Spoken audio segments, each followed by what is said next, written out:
ಆದರೆ ಇವತ್ತು ಸಿದ್ದರಾಮಯ್ಯನವ್ರು ಇಂಥೆಲ್ಲ ಸಮಸ್ಯೆ ಇದ್ದಾಗ 90% ಜನರ ಸಮಸ್ಯೆ ಇದ್ದಾಗ ಸಿದ್ದರಾಮಯ್ಯನವರು ಈ ಸಾಧನಾ ಸಮಾವೇಶ ಮಾಡೋ ಅವಶ್ಯಕತೆ ಇತ್ತ ಅಂದ ತಕ್ಷಣ ಇತ್ರಿ ಅನ್ನುವಂಗೆ ನಮ್ಮ ಬಿ ವೈ ವಿಜೇಂದ್ರ ಅವರು ಮಾತಾಡ್ತಾ ಇದ್ದಾರೆ. ಅರ್ಥ ಬಿ ವೈ ವಿಜೇಂದ್ರ ಅವರು ಸಜ್ಜನರು, ಭಾಳ ಒಳ್ಳೆ ಕೆಲಸ ಮಾಡಿದ್ದಾರೆ, ಅವ್ರ ಪಾರ್ಟಿ ಒಳ್ಳೆ ಕೆಲಸ ಮಾಡಿತ್ತು ಅಂತಲ್ಲ, ಅವ್ರ ವಿರೋಧ ಪಕ್ಷದ ನೆಪದಿಂದ ಅದನ್ನು ನಾವು ಮಾತಾಡಬೇಕಾಗ್ತದೆ. ಮತ್ತು ಅವ್ರು ಏನು ಹೇಳ್ತಾ ಇದ್ದಾರೆ ಮತ್ತು ಅವ್ರ ವಿರೋಧ ಅವ್ರಿಗೆ ಹಕ್ಕು ಅದ ಮತ್ತು ಜನಸಾಮಾನ್ಯ ಧ್ವನಿ ಅವರು ಇವತ್ತು. ಮತ್ತು ಯಾವಾಗಲೂ ಒಂದು ಮಾಧ್ಯಮದ ಕೆಲಸ ಏನಪ್ಪ ಅಂದ್ರೆ ವಿರೋಧ ಪಕ್ಷಗಳು ಏನು ಮಾತಾಡ್ತಾ ಇದ್ದಾರೆ ಅದ್ರ ಬಗ್ಗೆ ನಾವು ಹೆಚ್ಚು ಟ್ರಸ್ಟ್ ಕೊಡಬೇಕಾಗ್ತದೆ. ಅವ್ರು ಅಡ್ವರ್ಟೈಸ್ ಇರ್ತದೆ, ದುಡ್ಡು ಇರ್ತದೆ, ಹಾಕ್ತಾರೆ, ಅಡ್ವರ್ಟೈಸ್ ಮಾಡ್ಕೋತಾರೆ, ದೊಡ್ಡ ಫಂಕ್ಷನ್ ಮಾಡ್ಕೋತಾರೆ, ಕೋಟಿಗಟ್ಟಲೆ ಹಾಕಿ. ಯಾರು ಆಡಳಿತ ನೋಡಿದವ್ರು ಯಾರೂ ಇಲ್ಲ.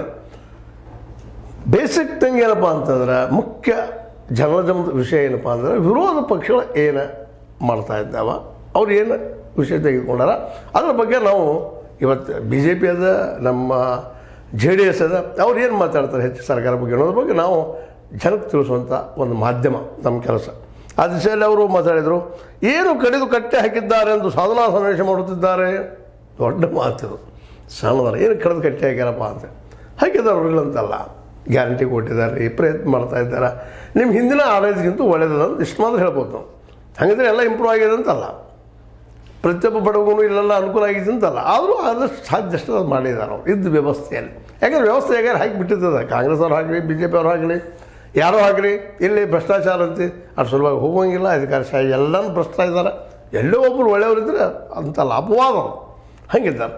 ಹೀಗಾಗಿ ಎಲ್ಲ ಆಡಳಿತದಲ್ಲಿ ಅದು ಭ್ರಷ್ಟಾಚಾರನೂ ಅಲ್ತಿ. ಮತ್ತಿಲ್ಲಿ ಬಹುಸಂಖ್ಯಾತ ದುಡಿಮೆಗಾರರಿಗೆ ಉದ್ಯೋಗ ಇಲ್ಲ, ಮನೆಯಾಗ ಕಡಿಮೆ ಆಗ್ಯದ. ಎಷ್ಟು ರೀ 30-40 ದಿನ ಸಿಕ್ಕ ಸಾಕು ಅಷ್ಟೇ. ಯಾವುದೇ ರಾಜ್ಯ ಆದರೂ ಕಡಿಮೆ ಮಾಡಿಬಿಟ್ಟಿದ್ದಾರೆ ದುಡ್ಡು ಕೊಡೋದನ್ನು ಸೆಂಟ್ರಲ್ ಗೌರ್ಮೆಂಟ್ದವರು. ಇದು ಅವ್ರು ತಪ್ಪಿರಲಿ, ಇವರು ಒಪ್ಪಿರಲಿ, ಆ ಮಾತು ಬೇರೆ.